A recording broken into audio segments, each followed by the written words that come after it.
Iniciamos nesse momento uma nova edição do nosso projeto Clipe em 2020, como todos sabem, sempre com a máxima intenção de transmitir conteúdo de qualidade e precisão. Este projeto recebe então o apoio ouro da Sanofi, diamante da Roche e prata da Novartis. Nesta ocasião, nós recebemos aqui o Maurício Osamu Bando, que é psicólogo e também neuropsicólogo e atua na área de neuroreabilitação. Maurício, um prazer imenso recebê-lo aqui conosco. Muito obrigada por ter aceito o nosso convite. Seja muito bem-vindo.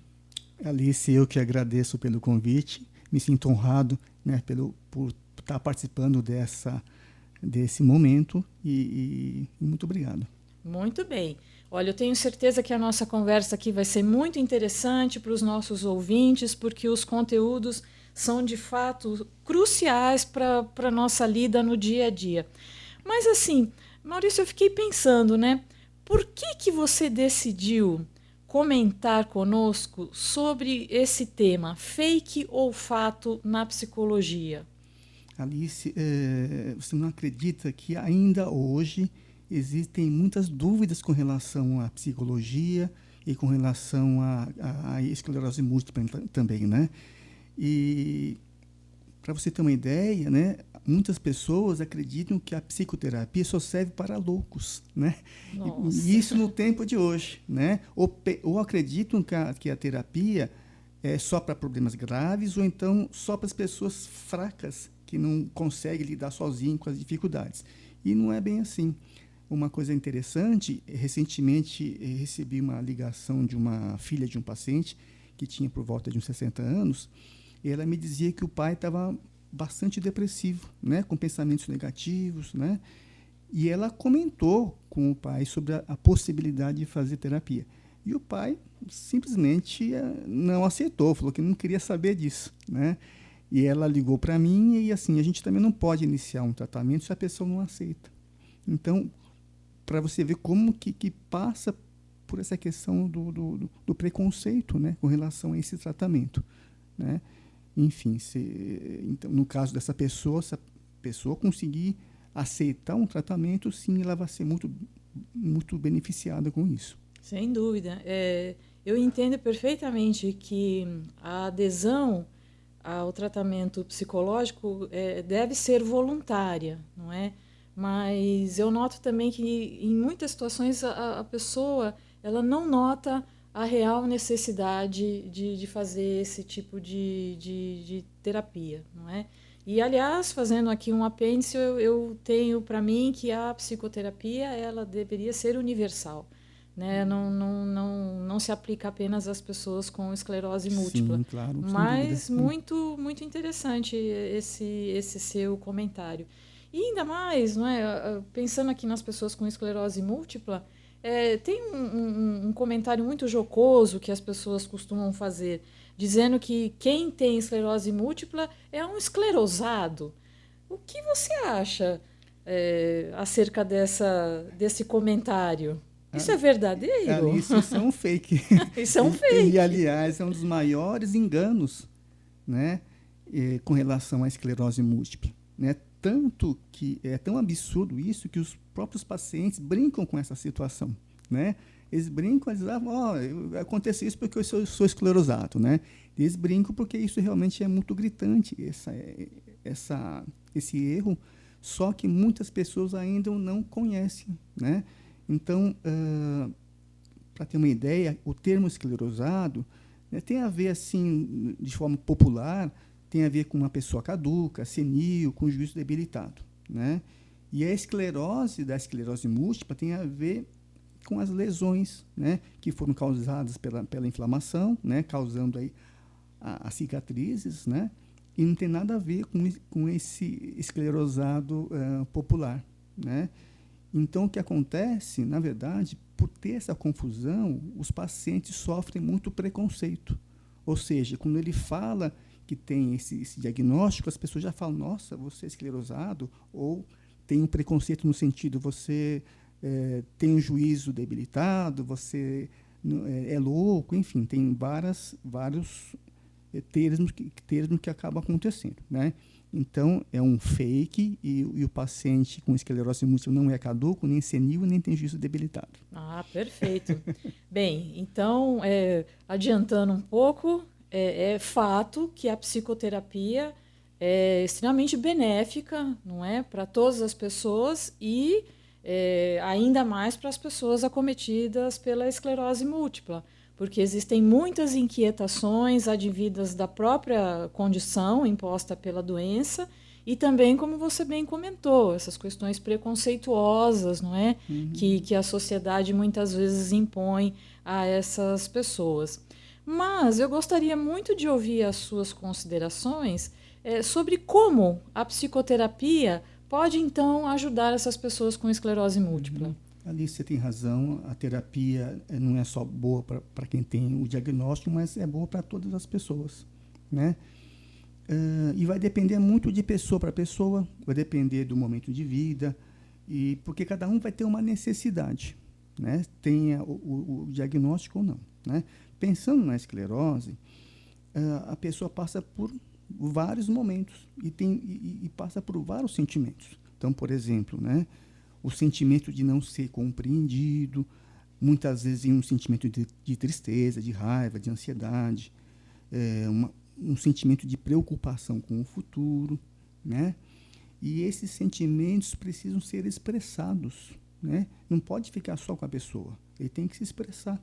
E muitas vezes precisam ser reconhecidos também, né? Então, a terapia, no primeiro momento, vai ajudar isso, né? A pessoa colocar para fora esses sentimentos, né? Além disso, a pessoa pode, através da terapia, aprender a lidar com os próprios limites, né? E também ampliar o autoconhecimento, né? E, além disso, como você falou, a terapia vai ajudar a pessoa a adquirir recursos para enfrentar as dificuldades, né, que a gente chama de resiliência, né? E não é que a gente vai ensinar a pessoa, né? A gente vai trabalhar junto para que a pessoa reconheça dentro de si essas ferramentas, esses recursos, né? Muito bem. E essa aquisição, digamos assim, dessas habilidades emocionais e etc. e tal, elas só acontecem dentro do setting terapêutico, não é? Essa questão, ela não, eu imagino que seja um pouco mais difícil que ocorra fora dali, ou seja, da pessoa com ela mesma, né? De compreender suas angústias, né? De como lidar com a doença, né? De se tornar mais resiliente, etc. e tal. Eu imagino que durante a terapia psicológica, eu acho que isso se dá de uma maneira muito mais fácil e profícua, porque sozinha eu acho difícil. Sozinha ou com o apoio de amigos, familiares, ou seja, alguém que não seja instrumentado, profissional e especializado, não é? Sim, acredito que com a terapia fica mais fácil. Sim, é bem interessante. Agora, disso tudo que você comentou, né, sobre as pessoas que têm esclerose múltipla, é comum que elas sofram de depressão? Alice, é muito comum, né? Então, a incidência de depressão com as pessoas que têm esclerose múltipla é muito grande, né? E antes, é importante a gente ressaltar que a depressão não é só um sentimento de tristeza, de desânimo, né? A depressão é uma patologia, uma psicopatologia, é um transtorno, é uma doença, né? Que precisa realmente ser tratada, né? Não é muito claro essa questão dos motivos pelos quais a incidência de depressão é maior nesses pacientes, né? Mas, assim, existem algumas ideias, alguns estudos, né? A primeira ideia é com relação exatamente à situação que a pessoa está vivendo. Então, ela tinha uma vida normal, uma vida ativa, é acometida por um diagnóstico e a vida muda completamente, né? Então, isso já é um motivo para causar um sofrimento. Além disso, também existem outros estudos que sugerem que as próprias lesões podem aumentar a chance de ter mais depressão, né, do que as pessoas que não têm a lesão, né?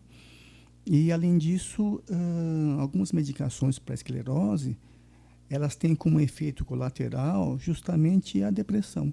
Então, Alice, é uma série de motivos que podem levar a pessoa a ter mais depressão que o normal, sim. Compreendi. Mas, então, é possível tratar essas pessoas com depressão de forma efetiva? Sim, isso é um fato, né? Realmente é possível, né? E o tratamento, Alice, tem que ser médico, né? Psiquiátrico, na maioria das vezes é medicamentoso e associado à psicoterapia, né? Um não Então, funciona muito bem sem o outro, né? isso, existem estudos que indicam que quando você associa o tratamento medicamentoso com a psicoterapia, ele é muito mais eficiente do que só medicamentoso ou então só psicoterapêutico. Então, o associado, ele produz um efeito muito maior, né? E, além disso, né, Alice, existem outras atividades que auxiliam também na melhoria da depressão. Então, atividades físicas, a socialização, atividades meditativas, atividades artísticas, né? O cultivo, a espiritualidade, isso é muito importante, né? E, além disso, na ABEM tem as terapias alternativas, que também são recursos super importantes para ajudar também no tratamento da depressão. Perfeito. Importantíssimo isso. Os recursos existem e devem ser usados, não é? Para a promoção de melhor qualidade de vida. Uma outra questão que me ocorre aqui. É verdade que as pessoas com esclerose múltipla apresentam dificuldades cognitivas? Isso é um fato, né? Isso é muito comum, as pessoas terem, né, uma alteração de memória ou de atenção, né? Mas, na maioria dos casos, são sintomas leves, né?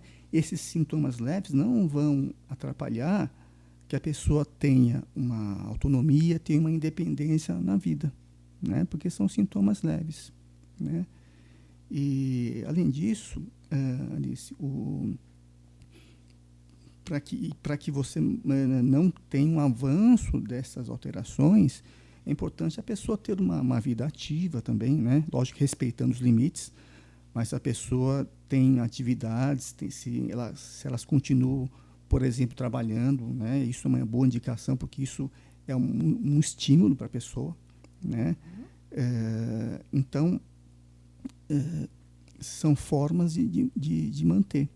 É importante lembrar que as pessoas falam assim: Maurício, minha memória não está muito boa, a minha atenção não está muito boa. E aí aqui na BEM a gente faz uma avaliação neuropsicológica, né? E aí a gente chega à conclusão que não, que está dentro do esperado.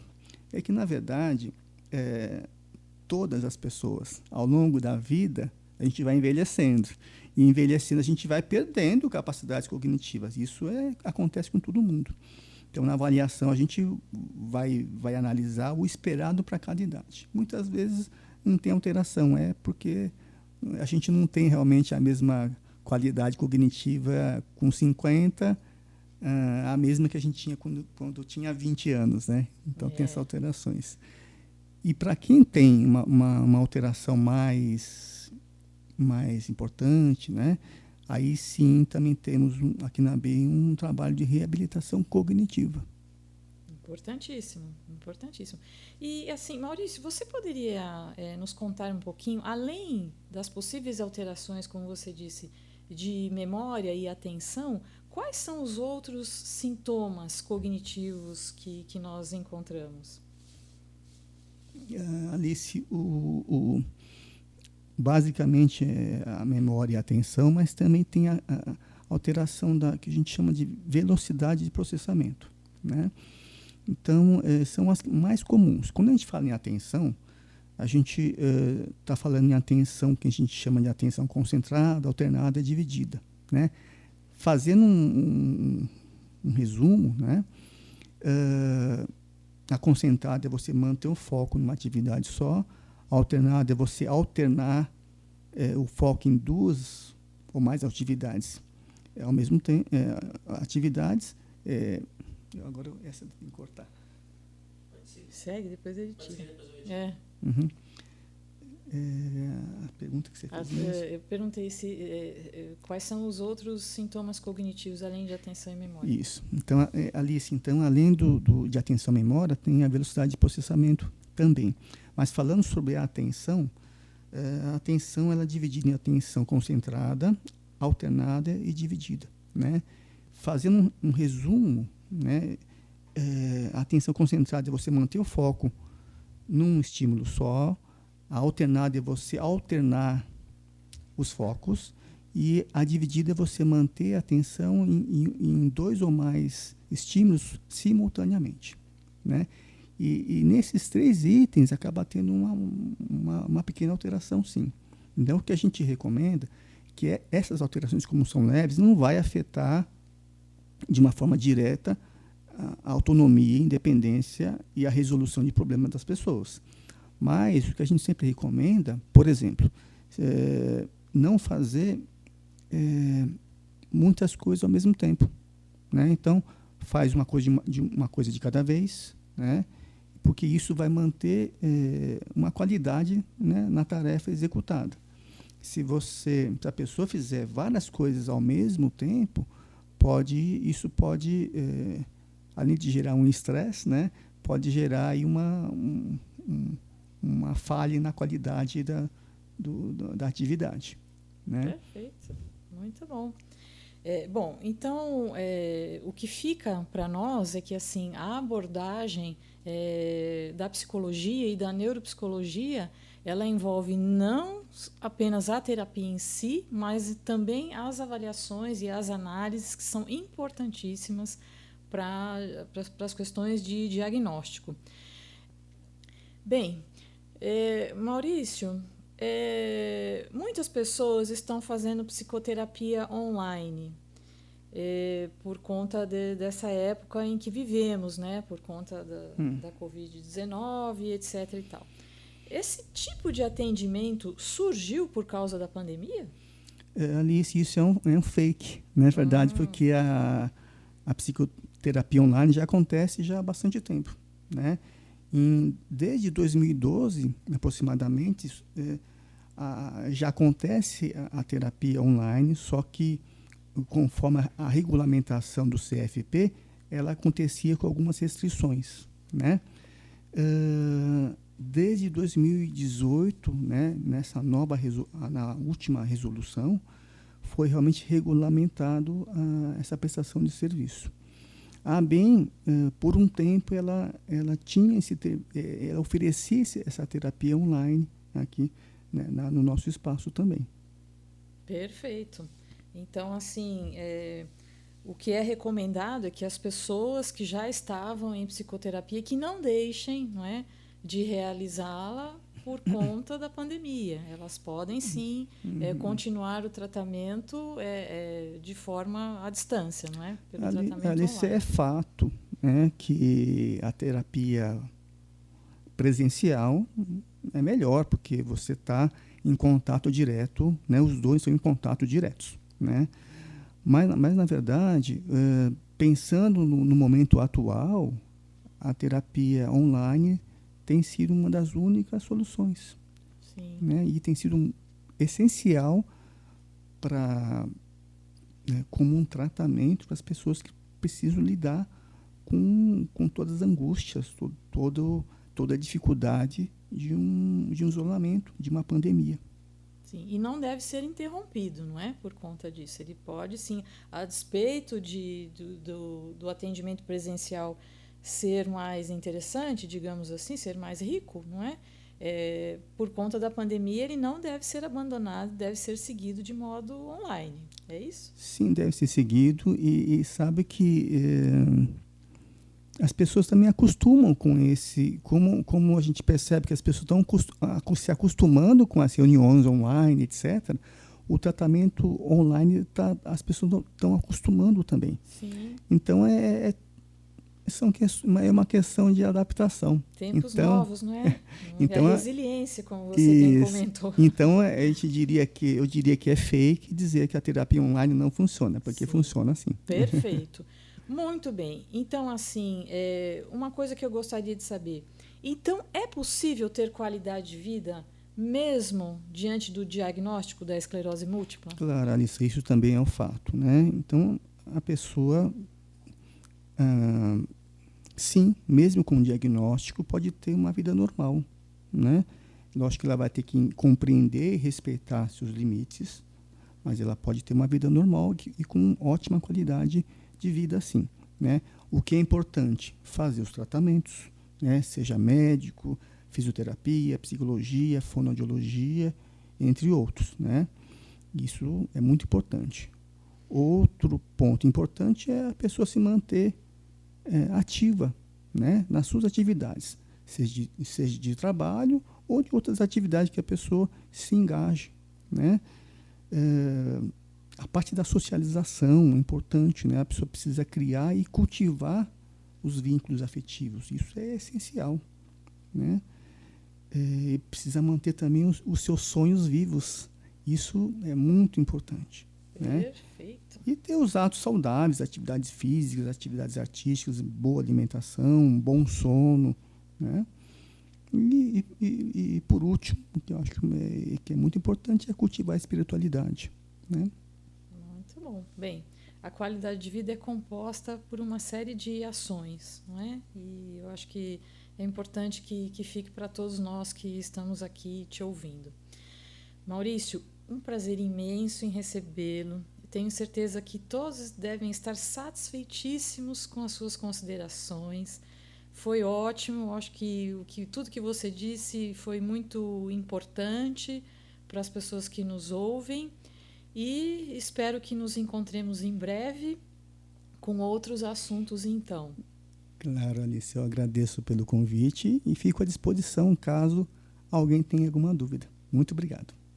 Obrigada e até uma próxima.